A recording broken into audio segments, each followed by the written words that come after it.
Salut et bienvenue à toi sur cette chaîne. Moi, c'est Léadine de Start Now with TKL. Léadine, la reine du sanitaire.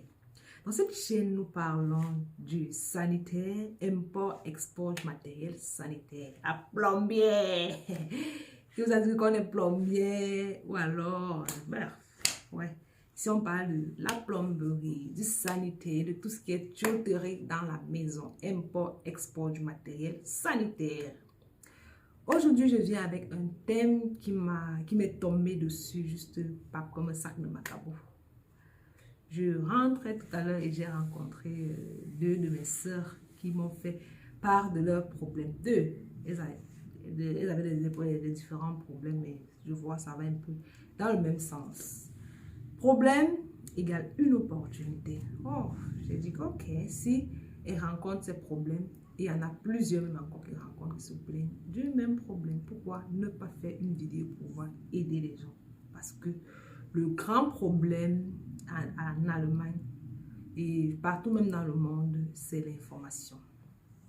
Nous sommes en manque d'informations, ce qui fait qu'il y a beaucoup de choses que nous passons, des opportunités, des chances dont nous perdons parce qu'on n'a pas la bonne information ou alors parce qu'on n'a pas l'information exact au bon moment.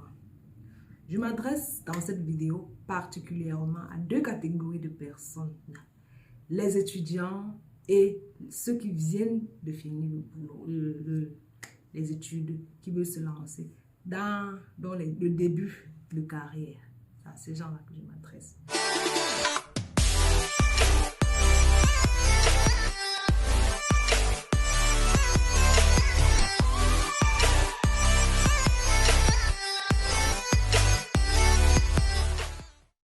Regarde comme la nature est aussi belle. Clique, tu t'abonnes, tu partages et tu likes cette vidéo. Est-ce que tu vas aller jusqu'à la fin sans le faire? Continuons la vidéo. Je prends d'abord les étudiants.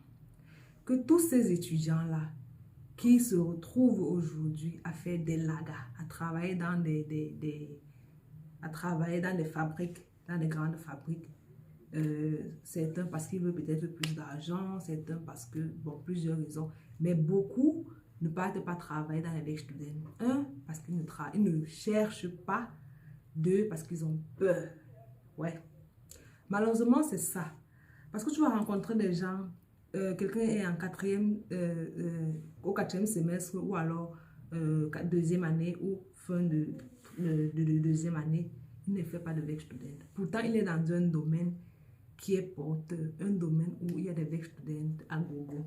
Mais la majorité du temps, quand tu causes avec ces gens-là, tu leur poses la question, pourquoi est-ce que tu préfères faire le LADA? Peut-être le Werkstudent. Le Werkstudent, ça t'aide franchement parce que tu fais exactement ou alors tu essaies de faire la pratique de ce que tu as l'habitude de faire à l'école. Et là, c'est plus, désolé, c'est moins épuisant que ce qu'on fait au LADA, je vous assure. Moi, durant mon cursus, j'ai fait des LADA parce que j'aime ça. Je ne vous mens pas. J'aime ça. Mais mon travail principal, c'était toujours dans les Werkstudent. J'avais toujours mon Werkstudent. Et à côté, je faisais les LADA. Parce que, bon, on est souvent de chacun. Bref, j'aimais ça. Mais je ne jouais pas avec mon Werkstudent. Parce que c'est un truc, ça m'a aidé. Ça t'aide à comprendre le monde de l'entreprise. Parce que ce qui se passe en entreprise, c'est autre chose. À l'école, à l'université, on sait ce qui se passe à l'université. Mais en entreprise, c'est autre chose. Pourquoi est-ce que les étudiants de l'Allemagne ne profitent pas de cette opportunité? Parce que c'est une très bonne opportunité. Ceux-là qui disent qu'ils ne parviennent pas, qu'ils cherchent les Werkstudent, ils ne voient pas. Peut-être vous cherchez mal, peut-être. Moi, présentement, je suis en train de développer certaines stratégies pour pouvoir facilement avoir des Werkstudent. Et cela sera accessible d'ici peu. Je développe des stratégies dans tous les domaines. Je pourrais aider plusieurs étudiants. J'aide même déjà certains étudiants à avoir des Werkstudent. Et là, quand la stratégie sera vraiment mise sur pied, je vais faire une vidéo pour pouvoir parler de ça. Mais pour ceux-là déjà, parce qu'il ne faut pas aussi beaucoup attendre, qui ont la niaque de commencer, qui veulent vraiment déjà commencer à travailler en entreprise, quoi. Ils peuvent vraiment me laisser dans les commentaires ou alors m'écrire mon adresse email. Tout est dans la barre d'infos. Ou WhatsApp et tout. Il y a tous les numéros, il y a tous les moyens pour pouvoir me contacter pour qu'on essaie de résoudre ce problème-là avant. Mais la charrue avant le bœuf. Donc, on peut faire ça pour certains cas exceptionnels. Mais si c'est beaucoup, bref, je peux gérer ça parce que je sais ce que ça fait. Le temps passe et on a besoin des big students. Là, je pars à la deuxième catégorie de personnes parce qu'il peut être long. Je suis un peu fatiguée, mais bon. Les gens qui finissent le travail et qui n'ont pas facilement le boulot. Certains font 2 mois, bon, 1 mois, 2 mois, 3 mois, 6 mois. Ça dépend du domaine aussi, ça dépend des domaines. Il y a des domaines qui sont aussi facilement accessibles, mais jusque-là, les gens n'ont toujours pas de boulot. Pourquoi? Je ne sais pas. Peut-être, je me dis, ils ne prennent pas des bonnes initiatives au bon moment, ou alors ils ne font pas ce qu'il faut faire au bon moment. Peut-être, bon, je me dis que c'est ça. Il y a 2 principaux problèmes dont je peux énumérer pour ce genre de cas. Le premier problème, c'est quoi? La qualité du CV. Ouais.